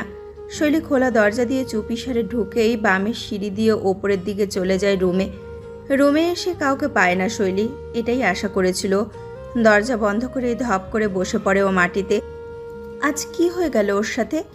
জীবনের এত বড় একটা মোড় এভাবে ঘুরল। এখন ও আর মেহরান স্যার স্বামী স্ত্রী। শৈলীর সেই মুহূর্তটার কথা মনে পড়ে। মেহরান বিয়ে পড়ানোর কথা বলতেই গ্রামের মানুষজনের মাঝে হঠাৎ ব্যস্ততা বেড়ে গেল। শুধু থমকে দাঁড়িয়েছিল শৈলী, চমকানো দৃষ্টি নিক্ষেপ করেছিল মেহরানের দিকে। মেহরান তখনও শৈলীকে এক হাত দিয়ে জড়িয়ে, গলা খাদে নামিয়ে মেহরান ওর কাছে আসলো। এই মুহূর্তে এটা ছাড়া আর কোনো উপায় নেই শৈলী, আর সেটা আপনিও বুঝতে পারছেন। আমাকে অনেক ভেবে চিন্তে সিদ্ধান্ত নিতে হয়েছে। প্লিজ আমার সঙ্গে কোঅপারেট করুন। কিন্তু স্যার, বিয়ে কিভাবে? এটা সম্ভব না। আমার বাবা মা জানলে। শৈলী ঘাবড়ায়। মেহরান তখন শৈলীর এক হাত চেপে ধরেছিল। এই যে, আমি আপনাকে কথা দিচ্ছি, এই রাতের ঘটনা আপনি আর আমি ছাড়া কেউ জানবে না। যেদিন আপনার মনে হবে সবাইকে জানানো উচিত, সেই দিনই আমরা এগোব। আপনি নিশ্চিন্ত থাকুন, আমি আছি তো আপনার পাশে। শেষ দুই বাক্যে কি যেন জাদু মেশানো ছিল। শৈলী সব ভুলে একদম শান্ত হয়ে গেল। এর মাঝেই সেই হুজুর তার রেজিস্ট্রি বই নিয়ে চলে এসেছেন। গ্রামের দুজন মহিলা ভেতরে ঢুকে শৈলীকে মেহরান থেকে ছাড়িয়ে মাথায় ওর ওড়না দিয়ে ঘোমটা পরিয়ে দিল। শৈলীকে সরিয়ে ফেললেও মেহরান ওর হাত ছাড়েনি, নিজের মুঠিতে বদ্ধ করে রেখেছিল। সেটাই ছিল শৈলীর একমাত্র ভরসা। বিয়ে পড়ানোর সময় যখন শৈলী কাঁপছিল, মেহরানের মুষ্টিবদ্ধ সেই হাতের চাপি ওকে সাহস যোগায় মুখ খোলার, কবুল বলার, মেহরানের বৈধ সঙ্গিনীতে রূপান্তরিত হওয়ার। শৈলী দ্রুত কাপড় চেঞ্জ করে রুম ছাড়ে। যত দেরি করবে তত বেশি প্রশ্নের সম্মুখীন হতে হবে ওকে। সিঁড়ি দিয়ে নিচে নামতে গিয়ে ওর চোখ খোঁজে ওর বান্ধবীদের, তার সাথে আর একজনকেও, মেহরান স্যার। কিন্তু তাকে দেখতে পায় না, বোঝে এখনো আসেননি ভেতরে। শৈলী? হঠাৎ পরিচিত এক কণ্ঠের চিৎকারে শৈলী চকিতে তাকায়। ভিড়ের মধ্যে দিয়ে আতঙ্কিত হয়ে প্রীতিকে ধেয়ে আসতে দেখে হেসে দেয়। পেছনে কেয়াকেও দৌড়াতে দেখে। প্রীতি এসেই জড়িয়ে ধরে শৈলীকে। তুই কোথায় ছিলি এতক্ষণ? পার্টিতে তোকে পাই নাই কেন? রুমে এসব কত খুঁজলাম, কোথাও নেই। কই ছিলি বলতো? শৈলী উত্তর দেওয়ার আগেই কেয়া ওর প্রশ্নের পসরা বসায়। লাবণ্যকে একা পার্টিতে আসতে দেখে আমরা অবাক হয়েছিলাম। ওকে জিজ্ঞেস করাতে ও নিজেও তোর ব্যাপারে কিছুই বলতে পারলো না। তুই ছিলি কোথায় তাহলে? লাবণ্য নামটা শুনতেই শৈলী আবার ধপ করে জ্বলে ওঠে। রাগের পাড়া উঠতে থাকে ওপরে, কিন্তু শৈলী চেষ্টা করে নিজেকে দমানোর। বান্ধবীদের দিকে তাকিয়ে মুচকে একটা হাসি দেয়। আমার আসলে হঠাৎ মাথা ধরেছিল রে, তাই রুমে ফিরে এসেছিলাম। প্রীতি ভ্রু কুচকায়। কিন্তু রুমে এসো তো তোকে দেখলাম না। আর মোবাইল বন্ধ কেন তোর? মোবাইলের চার্জ শেষ হয়ে গেছিল। রুমে এসে বোর ফিল করছিলাম, তাই ছাদে গিয়েছিলাম। এসে আবার গোসলে গিয়েছিলাম। এর মাঝেই হয়তো তোরা এসেছিলি। এবার কেয়া আর প্রীতি শান্ত হয়। তাই হবে হয়তো। আচ্ছা চল, তোর টেনশনে আমাদের অনেক খিদা লেগে গেছে, খেয়ে নেই আগে। এই বলে মুচকি হেসে দুইজন দুই দিক দিয়ে শৈলীর বাহু ধরে নিয়ে যায় ওকে খাবার টেবিলের কাছে। ডিনার টেবিলের এক কোণায় সবার থেকে এক প্রকার লুকিয়ে লাবণ্য বসা। ওর সহ রিকের বন্ধুদেরও আজ বেহাল অবস্থা। শৈলীকে একা রুমটাতে রেখে পার্টিতে ফেরার পর থেকে গত 1 ঘন্টা আগ পর্যন্ত যা হয়েছে সেটাই মাথায় ভনভন করছে ওর। পার্টিতে এসে লাবণ্যরা নিজ নিজভাবে মজায় লিপ্ত হলো। এরই মাঝে পার্টি থেকে কিছু সময়ের জন্য রিক গায়েব ছিল, সেটা লাবণ্য খেয়াল করেছে, তবে বিশেষ পাত্তা দেয়নি। তবে এক সময় যখন হন্তদন্ত হয়ে আসা জোহেব লাবণ্যকে ডাকতে আসলো, লাবণ্যর মনে তখন ভীতি জন্মায়। জোহেব টেনে নিয়ে যায় লাবণ্যকে। কিছু বুঝে ওঠার আগেই মেয়েটা দেখে ও পার্টির জায়গা থেকে বেরিয়ে যাচ্ছে। জোহেবের হাত টান মেরে ও জিজ্ঞেস করে, কি হয়েছেটা কি? এভাবে আমাকে টেনে টেনে কই নিয়ে যাচ্ছিস? জোহে ভাপায়, ফিরে তাকাতেই লাবণ্য দেখতে পায় ওর রক্তবর্ণ চোখ। সর্বনাশ হয়েছে। শৈলী ঘর থেকে পালিয়েছে, অথবা কেউ ওকে উধাও করেছে। রিক ভীষণভাবে ক্ষেপে আছে। এই মুহূর্তে আমাদের সবাইকে রুমে ডেকে। লাবণ্যর গলা শুকাতে এক মুহূর্ত সময় নেয় না। রিকের রাগ কতটা ভয়ঙ্কর এটা ওর স্পষ্ট জানা। এই অবস্থায় ওর সম্মুখে যাওয়া বাঘের মুখে হাত ঢোকানোর ন্যায়। তারপরও লাবণ্য জানে যে ওকে যেতেই হবে, নয়তো এখন তো জহিব এসেছে, পরে খোদ রিক আসলে আর চিন্তা করতে পারল না লাবণ্য। জহিবের সাথে জলদি পা চালায়। রিকের রুমে ঢোকার আগেই জোরালো চিৎকারে বুক কাঁপে লাবণ্যর। ও ঢুকতেই রিক ঘুরে তাকায়, এরপর তেড়ে আসে ওর দিকে। এই লাবণ্য, তুই খুলে দিয়েছিলি দরজা তাই না? তুই ওই রিলিজ করছস তাই না? তুই রিলিজ করছস তাই না? খুব তো তখন দরজা খোলার জন্য রিকোয়েস্ট করছিলি। আমার অগোচরে এই কাজ করার সাহস কে দিল তোরে? লাবণ্য পুরাই হতভম্ব। আমি কেন খুলতে যাব রিক? আমার কোনো ঠেকা পড়ছে? আমি তো সবার সাথে পার্টিতে ছিলাম, জিজ্ঞেস কর অন্যদের। তখন ওদেরই গ্রুপের রাতুল নামের এক ছেলে বলে ওঠে, হ্যাঁ রিক, আমি লাবণ্যকে পার্টিতে দেখেছি, ও এদিকে আসে নাই। লাবণ্য কান্নায় ভেঙে পড়ে। রিক চরম বিরক্তি নিয়ে অন্য পাশ ফেরে। মাথায় ঘুরছে নানা প্রশ্ন। লাবণ্য করে নাই, ওর বন্ধুগুলো তো ওর সাথেই ছিল, ওরা এই কাজ করার প্রশ্নই আসে না। তাহলে দরজাটা খুলে দিল কে? রিক দরজা চেক করেছে, কোনো ভাঙচুর হয়নি। তার মানে ভেতর থেকে শৈলী একা খোলেনি, বাইরে থেকে কেউ একজন সাহায্য করেছে ওকে। কিন্তু কে? রিক এবার সবার দিকে ফেরে। সবাই কান খুইলে শোন, আজকের ঘটনা কোনোভাবে যেন বাইরে না যায়। লাবণ্য ছাড়া শৈলী আমাদের আর কাউকেই দেখে নাই, তাই আমাদের অযথা ফাঁসাতে পড়ার দরকার নেই। শৈলীকে দেখলে কেউ কোনো এক্সপ্রেশন দিবি না, যাতে ও কিছু বুঝে ফেলে। এবার রিক শুধু লাবণ্যর দিকে দৃষ্টি স্থির করে। আর তোকে শৈলী নিশ্চিত কিছু তো জিজ্ঞেস করবেই, উত্তর ওকে একটা কিছু বুঝিয়ে দিবি, এমনভাবে ও যেন কোনো ক্রমেই বুঝতে না পারে যে ওকে ট্র্যাপ করা হয়েছিল। যদিও এটা বুঝে যায় আমার জন্য বিরাট ক্ষতি হবে। এটা বিরাট ক্ষতি হবে। তাই তোকে যেভাবেই হোক ওকে কনসিভ করতে হবে, বুঝছিস? লাবণ্য মনে মনে গালি দেয় রিককে। বেটা আস্ত একটা কাপুরুষ। উদ্দেশ্য হাসিল হয়ে যাওয়ার পর শয়তানটা গা ঢাকা দিতে যাচ্ছে, আর বলির বকরা বানাতে যাচ্ছে লাবণ্যকে। ধুর, এই ফ্যাসাদে পড়াই ঠিক হয়নি। কি হলো, কথা কানে যায়নি? ঘাবড়ে কেঁপে ওঠে লাবণ্য, মুখ কালো করে ওপর নিচ মাথা নাড়ালো। সে শৈলীর কাছে কখনোই ধরা দিবে না। এরই প্রেক্ষিতে লাবণ্য এখনও লুকানো। মূলত শৈলীকে অ্যাভয়েড করতে চাচ্ছে ও। এতক্ষণ মেয়েটাকে দেখতে না পেয়ে একটু স্বস্তিতে ছিল, কিন্তু এই মুহূর্তে ওকে চোখে পড়ল লাবণ্যর। সাথে সাথেই খাবার নিয়ে ও রুম থেকে সরে গেল। প্রীতিকে একে পাওয়ার পরও শৈলীর দুই নয়নের চঞ্চলতা একটুও কমেনি। তারা তো শৈলীর অজান্তেই অন্য কারোর অপেক্ষায় মরত। শৈলীর এই একটু পর পর এইদিক ওইদিক তাকানো কি আর চোখে পড়ে? দুষ্টুমির ছলে কোনোই দিয়ে আস্তে গুতা মারে ওই শৈলীর কোমরে। কাকে খুঁজছিস রে শৈলী? তখন থেকেই দেখছি এদিক ওদিক তাকাচ্ছিস। স্পেশাল কাউকে মনে ধরেছে নাকি এখানে? শৈলী হুট করে কেশে উঠল, চোখ কোটর থেকে বের হয়ে যাবার জোগাড়। কি বলছিস আবল তাবল? এমন কিছুই না। এমন কিছুই তো মনে হচ্ছে, না হলে আমার একটু দুষ্টমিতে তুই ওরকম ভরকালি কেন? নিশ্চয়ই তোর কোনো পছন্দ আছে এখানে। প্রীতি একটা খাবার নিতে একটু দূরে সরেছিল। কেয়া আর শৈলীর সব কথা না শুনতে পারলেও শেষ কথাটা শুনে উত্তেজিত হয়ে উঠল। কার পছন্দ আছে? শৈলীর? কেয়া প্রীতির কাঁধে হাত দেয়। সেটাই তো বের করতে হবে দোস্ত। এই শৈলী, বল না, কাকে পছন্দ হয়েছে তোর? আমাদের ব্যাচের কেউ নাকি কোনো সিনের ভাইয়া? পিয়াল চিনে? ওকে বলবো খোঁজ নিতে। শৈলী কেয়া আর প্রীতির কথায় অতিষ্ঠ হয়ে তাকায়। তোদেরকে আর কোনো কাজ নেই? বলছি না এরকম কেউ নেই? ঠিক তখনই শৈলীর চোখ পড়ে সদর দরজার দিকে। ওর নয়নজোড়া হঠাৎই শান্ত হয়ে আসে কাঙ্ক্ষিত মানুষটাকে দৃষ্টি সীমানায় দেখতে পেয়ে।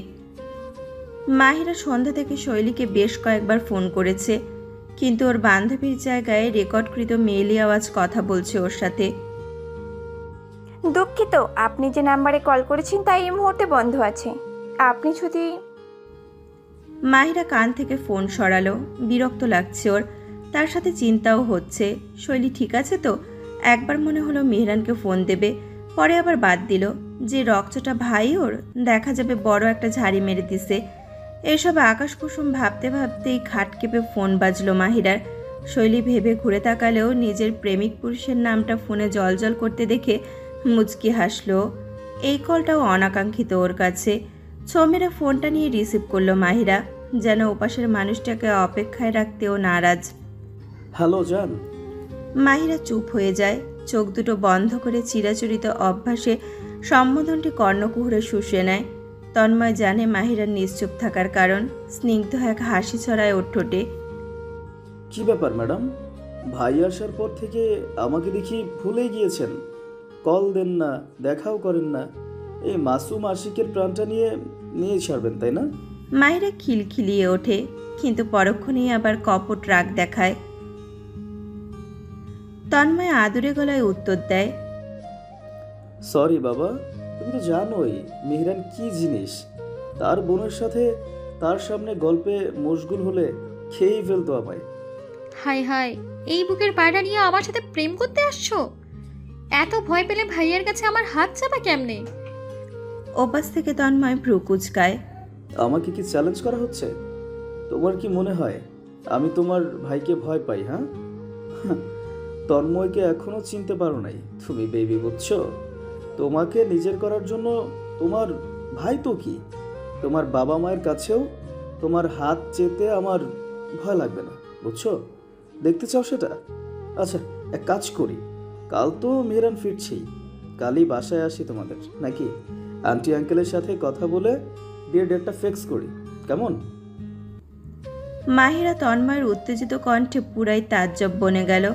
শান্তশিষ্ট সদা হাস্যোজ্জ্বল তন্ময় যে এভাবেও কথা বলতে পারে ওর আগে জানা ছিল না। তবে এটা চিন্তা করে ওর ঠোঁটে হাসি ফুটল যে ছেলেটা ওকে নিয়ে তৎপর। আগেও অনেকভাবেই বুঝেছে, যদিও তারপরেও সত্যিকারের ভালোবাসা বারবার অনুভব করতে কার না ভালো লাগে। মুখের হাসি বজায় রেখেই বলল, আচ্ছা বুঝেছি, তুমি অনেক সাহসী, এখন এসব বাদ দাও। এমনিতে এই সময় আমার বিয়ে নিয়ে কথা বলাই যাবে না। বড় আপুরাই এখনো কিছু ঠিক হয় নাই, আর সেখানে আমি তো ছোট্ট শিশু। তো চলো মালিহার জন্য ছেলে খুঁজি। আমাদেরই তো বন্ধুদের মাঝে কত ভালো ভালো পাত্র আছে, তাই না? মালিহার বিয়ে হয়ে গেলেই তোমাকে নিজের করে আনবো। ইস, খুব বিয়ের শখ না? তো হবে না?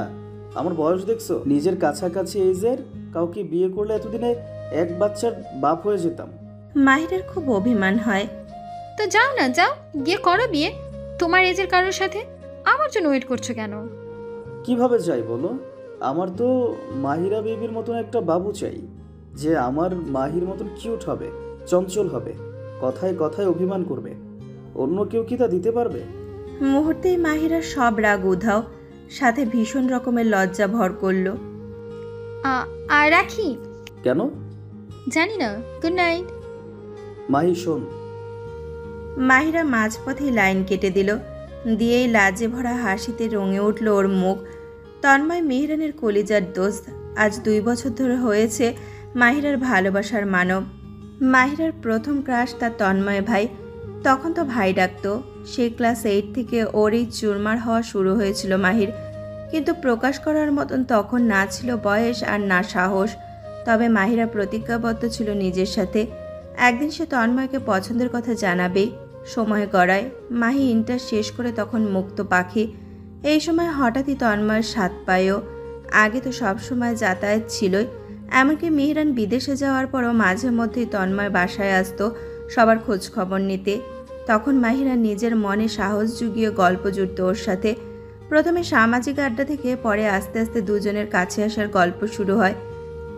মাহিরা শেষ পর্যন্ত নিজের প্রতিজ্ঞা রাখতে পেরেছিল তন্ময়কে নিজের করে নেওয়ার ছলে। দরজার দিকে চোখ যেতেই মেহরানকে দেখে শৈলীর দৃষ্টি শান্ত হয়ে এলো।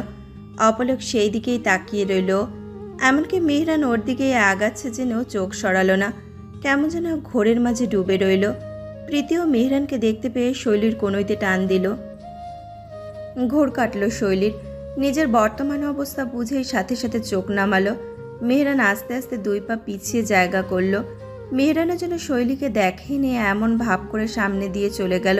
তবে এইটুকু সময় শৈলীর দম আটকে যাওয়ার জোগাড়। মেহরান যেতেই ফোঁস করে ছাড়ল। কেন এমন হলো ও নিজেও জানে না। ও কি ভাবছিল মেহরানুর কাছে আসছে? শৈলী নিজেই নিজেকে ধমকায়। পাগল নাকি তুই? এত মানুষের মাঝে স্যারের ঠেকা পড়ছে তোর কাছে আসার? তুই এমন কেন হইছিস? শেষ প্রশ্নে শৈলী থমকায়। আসলে কি এমন কেউ না সে? মেহরান যাওয়া পর্যন্ত ঘুরে তার দিকে প্রীতি তাকিয়েছিল। এবার কেয়া ওর কোনোইতে ধাক্কা দেয়। আই গাথি, স্যারকে এইভাবে চেক আউট করছিস কেন? ক্রাশ ট্রাশ খাইলি নাকি? প্রীতি উজ্জ্বল হাসি দেয়। তার বলতে ক্র্যাশ খেয়ে চিটপটাং আমি অনেক আগেই, তবে শুধুই ক্র্যাশ, আর কিছুই না। কেন? আর কিছু না কেন? না, প্রেমে পড়তে দেই নাই বল। কেয়া ভ্রু কুচকায়। এইটা কেমন কথা? পড়তে দিস নাই মানে কি? প্রীতি এবার সরাসরি কেয়া আর শৈলীর দিকে ঘুরে দাঁড়ায়। আচ্ছা তোরাই বল, এটা কি ঠিক? কি? এই যে এত সুদর্শন, লম্বা চড়া, উচ্চ ব্যক্তিত্বশীল একজন পুরুষ মানুষকে ভার্সিটির অধ্যাপক হিসেবে চাকরি দেওয়া হয়েছে, এটা কি ঠিক? তার ক্লাসে কি পড়াশোনা ঠিকভাবে হবে কখনো? তোরাই বল। স্যার হতে হবে নাটদের মতন, চোখ মোটা, ফ্রেমের চশমা, দোপাটে চুল, মাথায় সাথে এঁটে থাকা, চিকন অথবা মোটা সোটা গড়নের। মিরহান স্যারের মতো ফিট বডির টিচারের ক্লাসে সব মেয়েরাই হাঁ করে তার দিকে শুধু তাকিয়ে থাকবে, চোখ দিয়ে গিলবে, আর তার অ্যাটেনশন পার আকুলাতেই অধীর অপেক্ষায় থাকবে। ক্রাশ খেয়ে তো মশার মতন পড়ে থাকবে এদিক ওদিক। কি ঠিক বলছি কি না? তা অবশ্য ঠিক, এটা হতে পারে, কিন্তু হবেই যে সেটার গ্যারান্টি কি? হবেই মানে? জানে মান আসো কই, অলরেডি হয়ে বসে আছে। স্যার যেই কোর্স নিচ্ছেন সেটা তো মার্চ সেমিস্টার থেকে শুরু হলো না, ওটা তো একটা শর্ট কোর্স, কিন্তু এই মাঝ সময়েই কোর্স ফুল হয়ে গিয়েছে। অ্যান্ড গেস হোয়াট, মেয়েদের সংখ্যাই বেশি। তাহলে বোঝ আমাদের মিরহান স্যারের ডিমান্ড। সিনিয়র 2-3 জন আপুদের কাছ থেকে তো এই ইনফোগুলো পেলাম। শৈলী প্রীতির কথাগুলো শুনে হতভম্ব। মেহরান স্যারকে নিয়ে মেয়েদের মধ্যে এত জল্পনা কল্পনা। ও তো এতদিন মনে করতো শুধু ও নিজেই স্যারকে পছন্দ করে, কিন্তু ঘটনা তো তা না দেখা যাচ্ছে। হঠাৎ শৈলীর মাথায় কেউ যেন এক বাড়ি মারে। হুট করেই মস্তিষ্কে নাড়া দেয় এক পরম সত্য। মেহরান স্যারকে অন্য মেয়েরা পছন্দ করে, মানে ও স্বামীকে। ঈর্ষায় অনুভূতি যে জ্বালাময় তা শুনেছিল শৈলী, তবে বুঝলো এই মুহূর্তে। প্রীতির ওপরেও আগে মেহরানকে নিয়ে একবার এরকম একটা অনুভূতি হয়েছিল, তবে এখনকার এটার সামনে ওটা কিছুই না। হঠাৎ শৈলী ভীষণ গরম লাগতে শুরু করে, যেন আগুনের লাভার ওপর বসা সে। কেয়ার ধাক্কায় শৈলী বাস্তবে ফেরে। শৈল, কি হয়েছে রে তোর? বারবার অন্যমনস্ক হয়ে যাচ্ছিস কেন? শৈলী ভাবলেশীন চোখে তাকায়। না না, আসলে মাথা ব্যথাটা আবার বেড়েছে। কেয়া শোন, আমার না ভালো লাগছে না, আমি রুমে যাই, তোরা খেয়ে দে, আস্তে ধীরে আয়। কিন্তু তুই ডিনার করবি না? না রে, কিছু খেতে ইচ্ছে করছে না আমার, একটু রেস্ট নিলে হয়তো ভালো লাগবে। কেয়ার প্রীতিকে চিন্তিত দেখালো। তারপর প্রীতি বলল, আচ্ছা একটা কাজ কর, তুই যে রেস্ট নে, আমরা খেয়ে তোর জন্য খাবার নিয়ে আসছি। ওইদিকে শৈলীর দিকে সরাসরি না তাকালে ওর প্রতিটা পদক্ষেপ দেখছিল মেহরান। ওর ধ্যান জ্ঞান সব কিছুই তো আজই নারীর মাঝে। শুধু কি আজ থেকেই বলা উচিত। তবে এখন ওইসব চিন্তা বাদ দিয়ে মেহরানের কপাল কুঁচকালো। ও স্পষ্ট দেখতে পাচ্ছে শৈলী ডিনার না করে ওপরে উঠে যাচ্ছে। ব্যাপারটা ভালো লাগলো না ওর। মেয়েটা এমনি অনেক ক্লান্ত, না খেলে অসুস্থ হয়ে পড়বে। একসময় ডিনার শেষ হলো। বৃষ্টি নিজের মন মতো ঝরছে। আজকে বর্ষণের কোটা শেষ করে এখন আকাশ কিছুটা পরিষ্কার। খাওয়া দাওয়া শেষ করে ছেলেদের পেছনের রেস্ট হাউসে পাঠিয়ে দেওয়া হয়েছে, আর ফ্যাকাল্টিরা এবং মেয়েরা নিজ নিজভাবে ভেতরেই অথবা পেছনের লনে ঘোরাফেরা করছে। শৈলী রুমে এসে মুখ হাত ধুয়ে বিছানায় শুয়েছিল। নিজের উপর ভারী বিরক্ত। কেন তখন হুট করে চলে আসলো ডিনার না করে? এখন খিদে বেহাল দশা ওর। মেহরানকে নিয়ে মেয়েদের মাঝের বিষয়টা নিয়ে এভাবে না রিয়াক্ট করলে কি হতো না? উফ, এখন কি করবে ও? আবার নিচে নামবে? তবে দেখে তো মনে হচ্ছে ডিনার শেষ। খাওয়া থাকবেও কি না? আবার থাকলেও ও একা একা বসে খাবে কেমনে? এই প্রীতিটা গেল কই? ওনা বলেছিল খাবার আনবে। ধুর, একটা ফাজিলের ফাজিল ওইটা। আসল কাজের খবর নাই, শুধু এদিক ওইদিক থেকে তথ্য কালেক্ট করতে ওস্তাদ সে। এইসব 7-5 ভাবতে ভাবতে হঠাৎ দরজায় নক শুনতে পায় শৈলী। প্রীতি ভেবে জলদি দরজা খোলে। কিন্তু একজন ওয়েটারকে দেখে অবাক হয়। হাতে তার একটা ট্রেতে খাবার দেখে অবশ্য চোখে মুখে আলো জ্বলে ওর। যাক, প্রীতি ওর কথা মনে রেখেছে। ইস, কতগুলো বকা দিল মেয়েটাকে। শৈলী হাসি মুখে ট্রেটা নেওয়ার জন্য হাত বাড়ায়। ওয়েটার সেটা দিতে দিতে বলে, এটা মিহরান স্যার পাঠিয়েছে, সাথে এটা পাঠিয়েছেন। চমকে যাওয়া শৈলীর হাতে খাবার সহ একটা চিরকুট দিয়ে লোকটা চলে গেল। কোনো মতো দরজা লাগিয়ে শৈলী খাবার রেখে বসলো খাটে। এতক্ষণের ক্ষুধা আবার লুকিয়ে গেল কোথাও। জায়গা নিল কৌতূহল। ধীরগতিতে কাগজটা খুলল শৈলী। খাবারের একটা দানাও যেন না থাকে শৈলী। সুন্দর মতন খেয়ে বড় একটা ঘুম দিন। যদি খাবার একটাও ফেরত আসে না, তাহলে আমি নিজেই আসবো আপনার রুমে। And you know I have the right to do so. চিরকুটের শেষের লাইনটা পরে শৈলী একটা শুকনো ঢোক গেলল। রাইটস? ওনার কি আই হাই, তার মানে?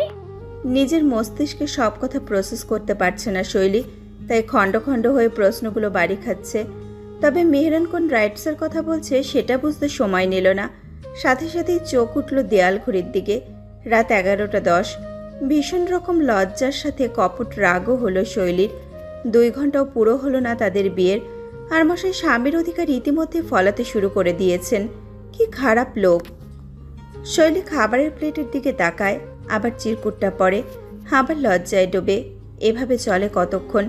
এরপর শান্তির একচোটাকা হাসি দিয়ে খাটে বসে, খাওয়ায় মনোযোগ দেয়। খিদাটা এবার দ্বিগুণ জোরে কড়া নাড়ছে যে। শৈলীর খাবার মাঝপথ পর্যন্ত আসতেই আবার দরজায় টোকা পড়ে। তার সাথে আসে এক কণ্ঠস্বর, শৈলী, ঘুমিয়ে পড়েছিস? কে আর আওয়াজ চিনতে ভুল হয় না শৈলীর। প্লেটটা বেডসাইড টেবিলে রেখে দরজা খুলতে যায়। খাবারের প্লেট হাতে প্রীতি ও পানির বোতল নিয়ে কেয়াকে দেখে হাসি চওড়া করে মুখের। একবার সরে গিয়ে ওদের রুমে ঢুকতে দেয়। নে, তোর জন্য খাবার নিয়ে। বেডসাইড টেবিলের ওপরে খাবারের আধো খাওয়া প্লেট দেখে মাঝপথে থমকে যায় প্রীতি। এই খাবার আসলো কোথা থেকে শৈলু? শৈলী প্রীতির প্রশ্নে হক চকায়, আমতা আমতা করে। ওই আসলে আমার খিদা লেগেছিল তাই। তাই খাবার আনিয়েছিস নিচ থেকে? কি আর শেষ কথায় শ্বাস ফেলল শৈলী। হ্যাঁ হ্যাঁ, এক ওয়েটার ভাইকে দিয়ে খাবার আনিয়েছি। ঠোঁট দুটো চেপে টেনে হাসে প্রীতি। ওহো, এখানে আমিও তো খাবার নিয়ে আসলাম, এখন ডাবল ডাবল হয়ে গেল। যাক, যা হবার ভালোর জন্যই হয়েছে। মাঝরাতে খিদা লাগলে গাপুস গুপুস করে খাবো। শৈলু, তুই তোর প্লেটের খাবার শেষ কর, আমরা একে একে ফ্রেশ হয়ে আসি। প্রীতি কথা না বললেও শৈলী খেতে বসতই। যেই একখানা ধমকিপূর্ণ চিঠি এসেছে ওর কাছে, আর না খেয়ে যায় কই। পাছে যদি ওই মানুষটা সত্যি সত্যি রুমে চলে আসে। রাইটস তো আছেই, থামাবার শৈলীকে। নিজের উপর তাচ্ছিল্যের সুরে শৈলী শেষ বাক্যটা মনে মনে আওড়ায়। তারপর চুপচাপ খেতে বসে। তবে খাওয়ার সময় ওর মন আপনিতেই ভালো হয়ে যায়। এই খাবারে আজও আলাদা এক তৃপ্তি খুঁজে পায়। রান্না মজা ছিল বলে কি, নাকি আলাদাভাবে শুধু ওর প্লেটে ছড়ানো ছিল কারো পরম যত্ন, সেটাই জাদু করেছে। না চাইলেও শৈলী বাধ্য হয় স্বীকার করতে ঘটনাটা আসলে পরের চিন্তাতেই লুকানো। একদম চেটেপুটে খাবার শেষ করে, কোনো দানা না ছেড়ে উঠে হাত ধোয়েও। হওয়ার কথা এখন গভীর রাত, ঘড়ির কাঁটাও তাই বলছে। কিন্তু শাহজাহান সাহেবের খামার বাড়ি বোধ হয় সেটা আজ মানতে নারাজ। ভবনের ভেতরের লনের ঘাসের ওপর চলছে মেয়েদের অবিরাম আড্ডা। কোথাও কোথাও গিটারে গান বাজছে, সম্মিলিত সুর ধরেছে কোনো গ্রুপ। প্রীতি আর কেয়া জোর করে শৈলীকে আবার নামিয়ে এনেছে নিচে। শৈলী অনেকবার বাধা দেওয়ার পরও শোনেনি। ভেতর ভেতর ভয় নিয়ে শৈলী নেমেছে। ওর ভয় ওর সদ্য হওয়া জীবনসঙ্গীকে নিয়ে। বারবার সে বলে দিয়েছে শৈলীকে রেস্ট নিতে। এখন যদি ওকে এখানে দেখে তাহলে করবেটা কি সে? এমনিতেই রকচটা মানুষ, তার ওপর ওনার কথা না শুনলে ঝাড়ি বোধ হয় একটাও মাটিতে পড়বে না। সবার সামনে এই রাত দুপুরে অন্তত ঝাড়ি খেতে চায় না শৈলী, কিন্তু বান্ধবীদের সেটা বোঝাবে কেমনে? একবার একটু আপত্তি জানাতেই প্রীতি খ্যাক করে উঠেছিল। ফাজলাম করিস? আমরা কি এইরকম ফ্রিডম রোজ রোজ পাই? বান্ধবীরা সারাটা দিন রাত একসাথে থাকার চান্স পাই এভাবে? দেখ, সবাই নিচে কত মজা করছে। কালকেই তো আবার নর্মাল জীবনে ফিরে যেতে হবে। Don't be a spoiled sportier. কালকে বাসায় যেয়ে ইচ্ছে মতন ঘুমাস, কোনো ডিস্টার্ব করবো না আমরা। কিন্তু এখন চল মেরি মা। এত আকুতির পর আর মানা করার কোনো রাস্তা থাকে না? থাকে না। তাই তো শৈলী এখন অবস্থান করছে কুচকুচে কালো অম্বরের নিচে। আশপাশ তাকিয়ে সবার দিকে চোখ বোলাচ্ছে। কিছু ফ্যাকাল্টিও নিজেদের আড্ডায় ব্যস্ত। রাকিব স্যার আর মিলা ম্যামকে দেখা যাচ্ছে, কিন্তু মেহরান স্যার কই? নামেননি নাকি? ওর মনের কথাই মনে হয় একজন ভলেন্টিয়ার সিনিয়র আপু পড়ে ফেললেন। এমন ভাব নিয়ে রাকিব স্যারকে প্রশ্ন করলেন, স্যার, মেহরান স্যারকে দেখতে পাচ্ছি না। আসলে কালকে যাওয়ার ব্যাপারে কিছু প্ল্যান ডিসকাস করার ছিল ওনার সাথে। উনি নামেননি? না নাভিয়া, মিহিরান স্যারের একটু ক্লান্ত লাগছে বলে উনি রুমে রেস্ট নিচ্ছেন। খুব জরুরি কিছু? না স্যার, সমস্যা নেই। স্যার রেস্ট নিন, আমি কালকে কথা বলে নেব।